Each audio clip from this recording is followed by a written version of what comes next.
Haleluya, haleluya, haleluya. Bapak, Mama, Bapak, Saudara, Salam, selamat berjumpa dalam kasih Tuhan. Kita berbahagia, kita masih dipelihara Tuhan meskipun di tengah-tengah badai virus corona yang mengancam. Eirene Humin, damai sejahtera bagi kamu. Itu diucapkan oleh Tuhan Yesus sebanyak 3 kali dalam nas pembacaan firman Tuhan bagi kita hari ini. Itu menandakan betapa pentingnya damai sejahtera itu hadir dalam kehidupan kita. Yang pertama, damai sejahtera bagi kamu yang diucapkan oleh Tuhan Yesus. Karena para murid berada dalam keadaan takut kepada orang Yahudi yang telah membunuh Tuhan Yesus secara kejam dengan cara menyiksa dan menyalibkan.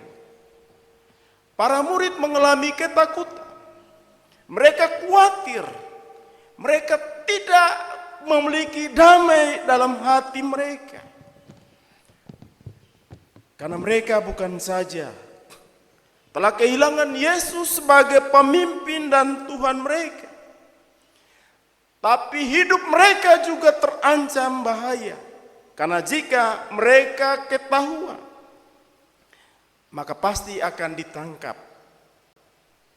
dipenjara, mengalami penyiksaan, ataupun dibunuh. Dan tidak ada siapapun yang bisa menolong mereka. Karena itu mereka berkumpul pada suatu tempat dengan pintu yang terkunci. Para murid tidak ingin diketahui oleh siapapun, apalagi oleh orang Yahudi yang begitu membenci dan memusnahkan para pengikut Yesus. Kita bisa membayangkan situasi ketakutan yang dialami oleh para murid. Dalam keadaan yang sangat mencekam itulah Yesus tiba-tiba hadir di tengah-tengah para murid dan menyampaikan damai sejahtera bagi mereka. Yesus ingin katakan kepada para murid dan juga kita semua yang percaya kepadanya bahwa Ia selalu hadir bagi kita. Meskipun dalam situasi atau pergumulan yang sesulit apapun, terutama di tengah-tengah wabah virus corona yang mengancam dunia dan juga kita. Maupun juga segala macam virus apapun yang dapat mengancam dan mematikan hidup manusia. Kehadiran Yesus menandakan bahwa tidak ada apapun yang bisa menghalangi jika Yesus mau datang bagi kita. Kita bisa menyaksikan firman Tuhan hari ini. Walaupun pintu dalam keadaan terkunci, Yesus dapat hadir di tengah-tengah para murid. Kehadiran Yesus menghalau ketakutan mereka, para murid itu dan juga kita. Bahwa meskipun dalam keadaan yang terancam oleh apapun, selalu ada pertolongan, ada kekuatan, ada penghiburan, dan ada pengharapan di dalam Kristus yang telah bangkit dan memenangkan kita atas maut. Karena itu dalam ketakutan oleh apapun, penting bagi kita selalu bersama untuk saling mendoakan, saling berbagi dan menguatkan di antara satu dengan yang lain. Jika ada yang berbagi dalam pelayanan diakonia bagi mereka yang membutuhkan, maka kita mesti bergandengan tangan untuk memberikan dukungan. Bukan sebaliknya, kita melihat dengan cara yang negatif. Bahkan juga bisa timbul iri hati, curiga. Bisa banyak pertanyaan, bahkan juga hanya bisa mengkritik. Padahal lebih baik aksi daripada sekedar kata-kata. Apalagi jika hanya sekedar menjadi penonton ketika orang menyatakan kasih bagi sesama. Dengan saling berbagi, maka kita sementara membangun budaya damai sejahtera. Budaya yang telah terbangun dalam kehidupan nenek moyang bangsa kita. Damai sejahtera yang diwujudkan dalam tindakan gotong royong, saling membantu. Jika ada yang susah, maka semua orang tentu akan datang dan menopang kita yang susah. Sama juga seperti jemaat mula-mula. Damai sejahtera itu terwujud ketika mereka hidup bersama, saling berbagi. Mereka yang kuat membantu yang lemah. Yang kedua, damai sejahtera bagi kamu yang diucapkan oleh Tuhan Yesus berkaitan dengan tugas yang harus mereka jalankan.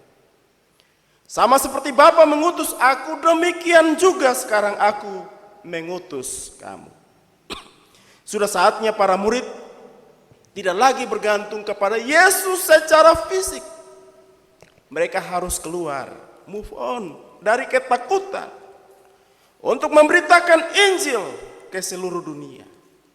Pengutusan Yesus kepada para murid diawali dengan menghembusi mereka dengan Roh Kudus. Yesus tidak membiarkan para murid sendiri dalam menyampaikan salam, damai sejahtera Allah. Tetapi Yesus membekali mereka oleh kekuatan Roh Kudus. Mengapa? Karena tugas yang mereka jalani itu sangat berat. Mereka bukan sekedar berhadapan dengan orang Yahudi yang telah menyalibkan Yesus, tetapi juga mereka harus berhadapan dengan semua bangsa, para raja, para penguasa yang belum tentu dapat menerima Injil dengan sukacita. Mereka akan mengalami banyak pergumulan yang sulit, dan karena itu Roh Kudus akan menjadi penolong dan penghibur bagi mereka, sehingga mereka tidak lagi takut berhadapan dengan segala macam ancaman apapun, termasuk penyiksaan dan kematian yang dapat terjadi karena nama Yesus. Membangun budaya damai sejahtera ternyata memerlukan tuntunan Roh Tuhan, sehingga kita tidak berjalan sendiri-sendiri dengan cara kita masing-masing, tapi kita berada dalam kehendak dan kuasa Tuhan yang memimpin kita.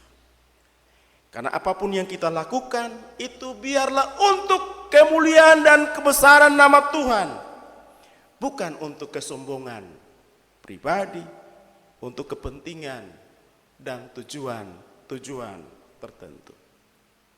Yang ketiga, damai sejahtera bagi kamu yang diucapkan oleh Tuhan Yesus berkaitan dengan ketidakpercayaan Thomas atas kesaksian murid-murid lain bahwa Yesus telah bangkit dari kematian. Thomas ini tidak sekedar percaya. Thomas ingin membuktikan sendiri dengan melihat bekas paku pada tangan Yesus. Bahkan ia ingin mencucukkan jarinya ke dalam bekas paku itu. Juga ia ingin agar dapat meraba lambung Yesus. Dengan melihat Thomas tidak sekedar percaya, tetapi ia ingin membuktikan kepercayaannya tersebut. Tuhan Yesus hadir dengan cara yang sama 8 hari kemudian ketika pintu rumah terkunci. Ketika mereka berkumpul bersama-sama, ia datang dan berdiri di tengah-tengah mereka dan menyampaikan damai sejahtera bagi kamu. Yesus pun mengajak Thomas untuk membuktikan percayanya Seperti yang dia ucapkan pada ayat 25 pembacaan kita. Tetapi tanpa mencucukkan jarinya, Thomas memberikan pengakuan, "Ya Tuhanku dan Allahku." Bagi Yesus membangun budaya damai sejahtera tidak hanya melihat, namun membutuhkan iman yang kuat kepadanya. Karena di dalam Yesus tidak ada yang mustahil. Yang mati saja bisa dibangkitkan. Apalagi yang sakit bisa disembuhkan. Juga terutama badai COVID-19 yang menakutkan, itu juga bisa berlalu. Karena itu Yesus katakan, "Berbahagialah mereka yang tidak melihat namun percaya." Artinya apa? Nama Yesus menjadi jaminan damai sejahtera. Dalam iman kepadanya kita dapat membangun budaya damai sejahtera dalam hidup bersama dengan semua orang. Karena itu, jauhkanlah hati kita dari virus iri hati. Jauhkanlah hati kita dari virus kedengkian, amarah, dendam, dan sikap-sikap yang tidak bersahabat dengan sesama, terutama dengan Tuhan kita. Karena virus di hati itu lebih berbahaya. Bukan hanya merusak tubuh kita, tapi juga jiwa kita. Karena apa? Damai sejahtera hanya dapat dibangun dari hati yang bersih. Hati yang selalu mengundang Kristus untuk hadir dalam kehidupan kita. Tuhan Yesus memberkati kita dengan firman-Nya. Amin.